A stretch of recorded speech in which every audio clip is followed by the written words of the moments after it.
भक्तों, स्वागत है आपका कथा सागर के इस अद्भुत अध्याय में। हर महाकाव्य में एक ऐसा क्षण आता है जो उसकी दिशा ही बदल देता है। रामायण में भी वह क्षण था, रानी कैकेयी का कोप भवन जाना। एक रात अयोध्या के राजमहल में सन्नाटा पसरा था, लेकिन भीतर कहीं एक तूफान जन्म ले चुका था। रानी कैकेयी, जो कभी राम को अपनी आंखों का तारा मानती थीं, आज उसी राम के लिए दो ऐसे वरदान मांग रही थीं जो उनके अहित में थे। राम को वनवास और भरत को अयोध्या का सिंहासन। राजा दशरथ अवाक रह गए, उनकी आत्मा कांप उठी। कैकेयी की कठोर बातें सुनकर वे जैसे भीतर से टूट गए। उन्होंने कांपते स्वर में कहा, संसार सूर्य के बिना रह सकता है, जल के बिना मछली जीवित रह सकती है, लेकिन दशरथ राम के बिना नहीं जी सकते। लेकिन कैकेयी, वो तो अपने निर्णय पर अडिग थीं। ना आंसू पिघला सके न प्रेम। राजधर्म, मर्यादा और वचन के बीच एक पिता असहाय खड़ा था, और वहीं उसी क्षण श्री राम ने वो कर दिखाया जो केवल राम ही कर सकते थे। उन्होंने बिना एक शब्द कहे अपनी आंखों में मुस्कान और हृदय में अग्नि लेकर वनगमन स्वीकार कर लिया, क्योंकि यही थी रघुकुल की रीत, श्री राम के संस्कार और एक पुत्र का परम धर्म।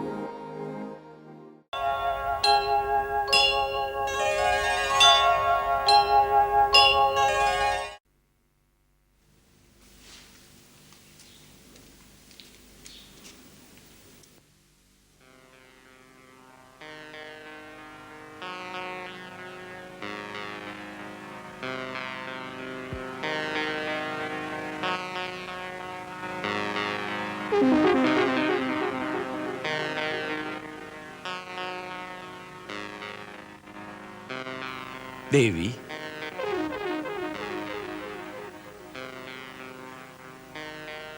देवी कैकेयी,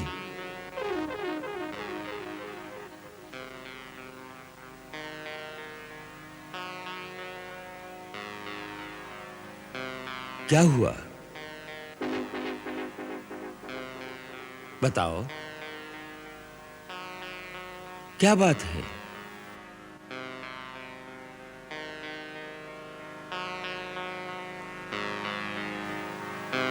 अरे, ये क्या वेश बना रखा है? बताओ, कुछ बोलो भी। ये क्रोध की अग्नि किसने भड़काई? किसने तुम्हारा अपमान किया है? ऐसा कौन है जिसकी मृत्यु उसे बुला रही है? बताओ। कैकेयी, देखो, हमसे तुम्हारा ये चुप रहना सहन नहीं हो रहा है। तुम जानती हो कि तुम हमें प्राणों से भी प्रिय हो। तुम जो कहो वो कर सकते हैं, जो चाहो वो तुम्हें दे सकते हैं। यदि तुम चाहो तो राजा को भिखारी बना सकते हैं, या भिखारी को राजा। देवी, जहां तक सूर्य का चक्र घूमता है, वहां तक सारी पृथ्वी मेरे अधिकार में है।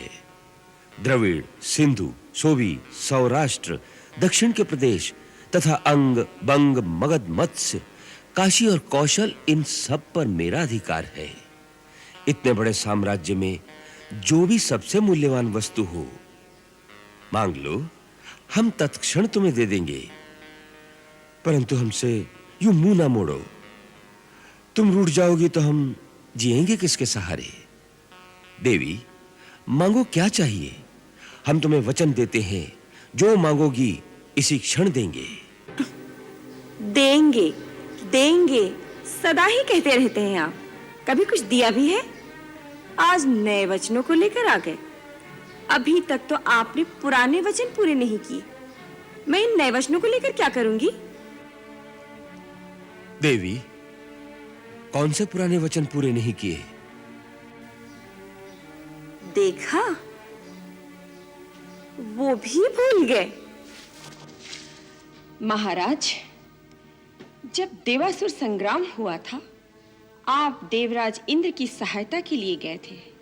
असुर शंबर के साथ वहां जो युद्ध हुआ था, उस समय मैं आपके रथ की सारथी बनी थी। याद है या वो भी भूल गए? हाँ हाँ, याद है।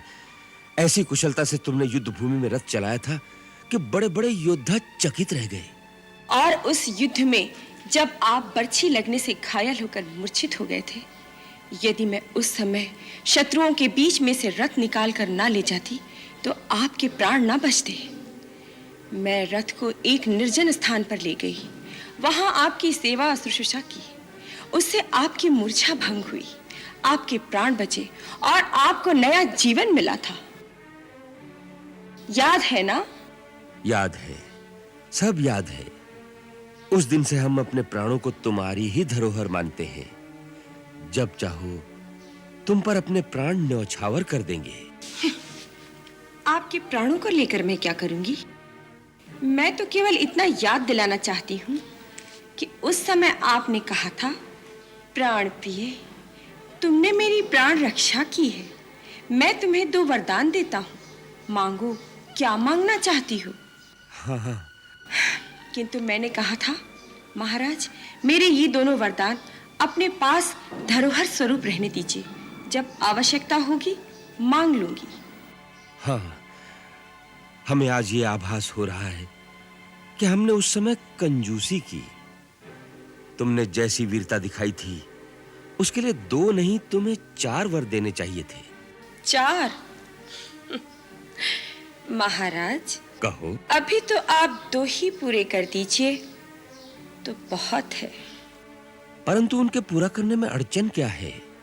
तुम अभी मांगो, हम प्रतिज्ञा करते हैं कि जो मांगोगी तत्काल उसे पूरा कर देंगे। मैं बहुत सुन चुकी इस तरह की बातें। अब मुझे आपकी बातों पर विश्वास नहीं रहा। देवी, एक रघुवंशी की बात का भरोसा नहीं? रघुकुल रीति सदा चली आई, प्राण जाए पर वचन न जाई। महाराज, ऐसी चिकनी चुपड़ी बातों को रहने ही दीजिए। देखो, तुम हमें प्राणों से भी प्यारी हो। हम तुम्हारी शपथ लेते हैं। मेरी शपथ? हाँ। मुझसे भी प्यारा कोई और तो होगा। हाँ, राम। तो राम की शपथ क्यों नहीं ली? राम की शपथ? ठीक है, तुम्हारे लिए हम राम की शपथ लेकर कहते हैं कि जो मांगोगी इसी समय देंगे। देंगे? हाँ हाँ, परंतु इससे पहले तुम्हें हमारी एक बात माननी होगी। क्या? पहले ये भयंकर वेश उतारो, कोप भवन से बाहर निकलो और अपनी वही मोहिनी छवि हमें दिखाओ जिसे देखकर हमारी दशा वही होती है जो चंद्र को देखकर चकोर की होती है। लेकिन आप मेरी पूरी बात तो सुन लीजिए। कहीं अब तो हम राम की शपथ ले चुके हैं। उठो, एक बार उसी मोहिनी मूर्ति के दर्शन करा दो। तुम्हारे दोनों वर तत्काल पूरे हो जाएंगे। हाँ।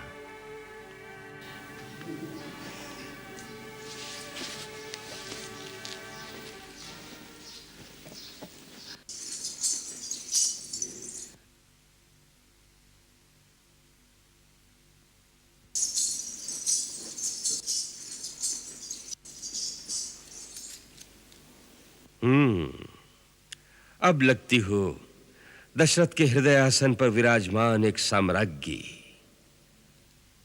आओ, बैठो मेरे पास। सुनो, सारे नगर में कैसी हर्ष ध्वनि हो रही है।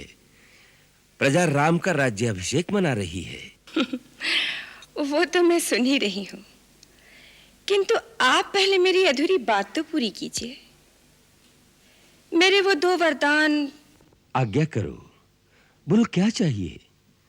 आज अपने राम के नाम पर सब कुछ न्यौछावर कर देंगे। मांगो, जो चाहो मांग लो। मुझे तो बस मेरे 2 वरदान चाहिए। पहले ये मांगूं या ये मांगूं? कोई भी जो चाहो।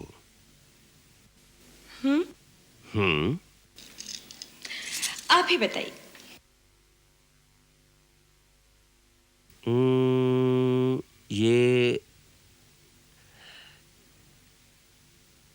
ये मांग लो। मांगूं? हाँ हाँ। मेरा ये वरदान कहता है, अयोध्या का राज मेरे पुत्र भरत को मिले, राम को नहीं। क्या? भरत को? हाँ महाराज, भरत को। और दूसरा वरदान, राम को 14 वर्ष के लिए वनवास। क्या? राम को वनवास? हाँ महाराज, 14 वर्ष तक राम तपस्वी की तरह मुनि वेश में वन में रहे, उनका किसी भी नगर में जाना वर्जित हो।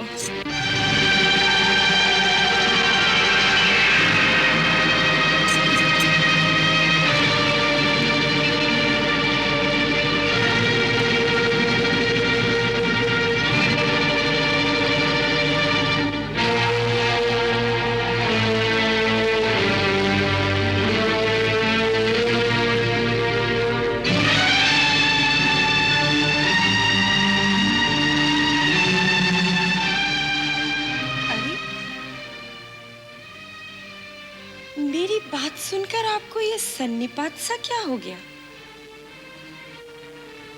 ऐसा तीर सा क्यों चुक गया महाराज? मेरे 2 वरदान आपके पास धरोहर स्वरूप थे, सो मैंने जो मनचाहा मांग लिया। यदि आप ना देना चाहें तो मत दीजिए, तोड़ दीजिए अपना वचन। सारे संसार में आपका ही अपयश फैलेगा। फिर धर्म और सत्य का नाम अपनी जिह्वा पर कभी मत लाइएगा।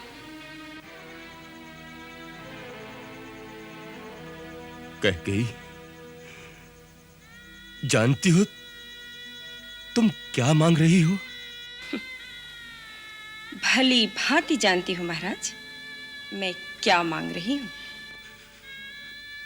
नहीं नहीं, ये कैसे संभव हो सकता है? ये वर मैं कैसे दे सकता हूं? बड़ी उदारता से, बड़ी सत्यवादी बनकर, क्या सोचकर आपने कहा था? मांगो, क्या मांगती हो, जो चाहे मांगो। क्या सोचा था आपने कि ये भोली भाली कैकेयी थोड़ा सा चना चबेना मांगेगी? अरे, मैं एक राजा की पुत्री हूं, एक राजा की धर्मपत्नी हूं। एक राज्य से भी भला कम क्या मांग सकती हूं? ये नहीं सोचा था आपने? सोचना चाहिए था, पर सोचा नहीं। इसमें तुम्हारा दोष नहीं, क्योंकि मैंने ही तुम्हारे असली रूप को नहीं पहचाना। मैं जिसे एक हीरे का हार समझकर गले से लिपटाए फिर रहा था, वो एक नागिन निकली। महाराज, आप तो स्त्रियों की तरह गाली देने लगे। कैसे वीर पुरुष हैं आप? मुझे तो आप पे हंसी आ रही है। तुम क्या हंसोगी? हंसेगा तो सारा संसार मुझ पर रानी।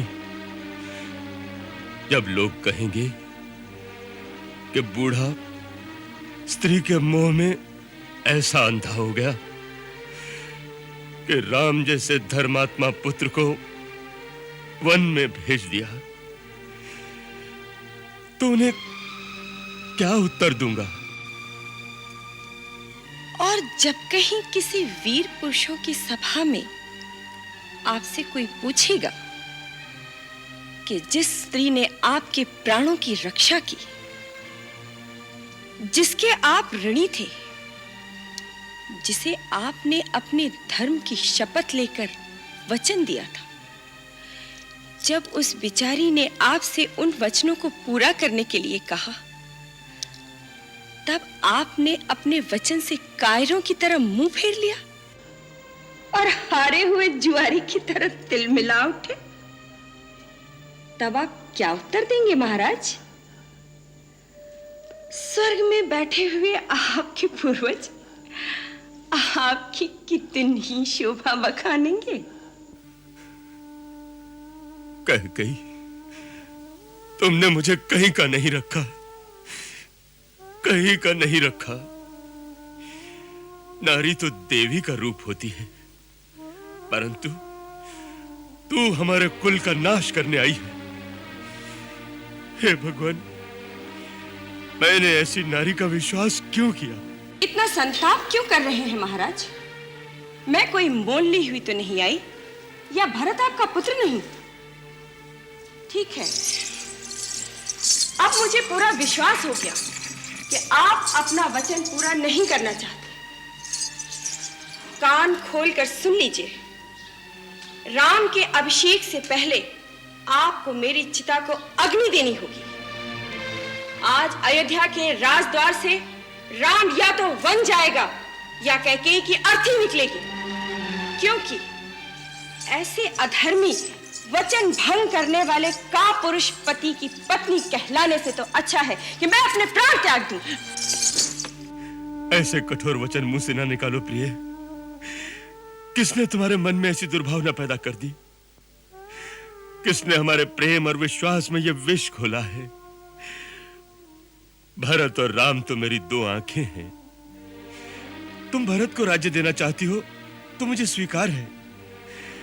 मेरे राम को राज्य का लोभ नहीं है। उसने तो राज्यसभा में भी इनकार कर दिया था। भरत यदि राजा बनना चाहे तो मैं सवेरे ही भरत शत्रुघ्न को बुलवा लूंगा। दूसरी लगन शोध कर भरत को राज्य दे दिया जाएगा। परंतु राम को वनवास देने की बात अपने मन से निकाल दे।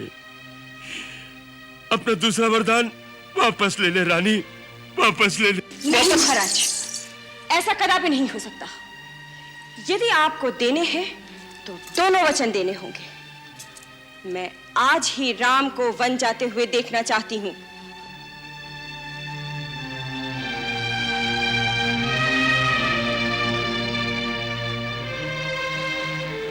रानी, तू मेरा मस्तक मांग ले, मैं अभी तेरे चरणों में डाल दूंगा। किंतु राम के विरह में तू मुझे मत मार, तू मुझे मत मार रानी। महाराज, राम यदि इतना ही प्यारा था तो उसकी शपथ लेकर मुझे वचन देने की क्या आवश्यकता थी? बड़े उदार बनकर, दानी बनकर किस बल पे कहा था, मांग मांग कैकेयी, जो चाहती है दूंगा। महाराज दशरथ, रघुवंश शिरोमणि, आपकी वो रघुकुल की रीति कहां चली गई? अब प्राण जाए पर वचन न जाए।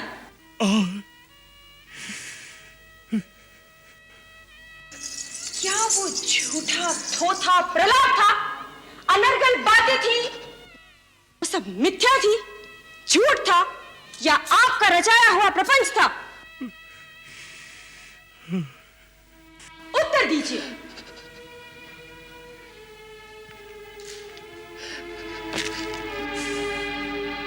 हे भगवान, तूने मुझे कहां कुठार लाकर मारा है। अब मैं राम को क्या मुंह दिखाऊंगा?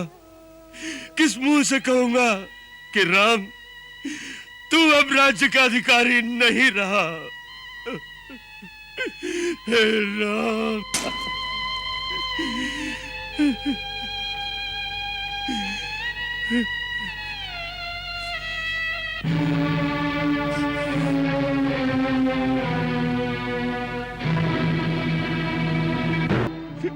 मैं तेरे पैर पड़ता हूं,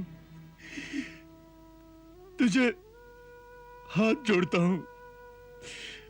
रानी, रानी, थोड़ा सोच, थोड़ा विचार कर। तेरे मन की ममता, नारी हृदय की कोमलता कहां गई? तूने राम को सदा सगी मां से बढ़कर प्यार किया है, और राम ने भी तुझमें और अपनी मां में कोई भी अंतर नहीं रखा। देख देख, अंत में तू बहुत बड़े कलंक की भागी बनेगी। मैं तेरे हाथ जोड़ता हूं, ये कुटिल कठोर विचार मन से निकाल दे। मैं तेरे पैर पड़ता हूं, तेरे पैर पड़ता हूं। अब अधिक प्रपंच मत कीजिए महाराज। धर्म हो या अधर्म, यश मिले या अपयश, मैं मेरे भरत की सौगंध खाकर कहती हूँ, राम को वन में भेजने के सिवाय मैं किसी और वर से संतुष्ट नहीं हो सकती। फिर ये प्राण नहीं रहेंगे। अरे निर्दयी, निष्ठुर, सूर्य के बिना ये संसार रह सकता है, जल के बिना मछली रह सकती है, किंतु राम के बिना दशरथ के प्राण नहीं रह सकते। तो तोड़ दीजिए अपना वचन। आप उन रघुवंशियों में से नहीं हैं जिन्होंने अपना वचन निभाने के लिए अपने प्राणों की आहुति दे डाली। एक पंछी के प्राण बचाने के लिए अपनी बोटी बोटी कटवा दी। आप उन रघुवंशियों में से तो है नहीं, आप तो रघुवंश के कलंक हैं, कलंक। कैकेयी, जीवन भर के प्रेम का अंत इस प्रकार करेगी? देख देख, तेरा ये त्रियाहट तेरा ही सर्वनाश कर डालेगा, तेरा ही सर्वनाश कर डालेगा। हो जाए सर्वनाश, आ जाए महाप्रलय, किंतु राम अवश्य बन जाएगा। अरे हत्यारी, कुलघातनी, ये तू नहीं बोल रही है, ये दशरथ का काल बोल रहा है। दशरथ का काल बोल रहा है, दशरथ का काल बोल रहा है। कैकेयी ने मांगा दशरथ से 2 वरदान। राजमहल में आया तब भीषण सा तूफान, दशरथ के हिस्से में आई दुख की भोर। एक तरफ है चुप्पी, एक तरफ है शोर।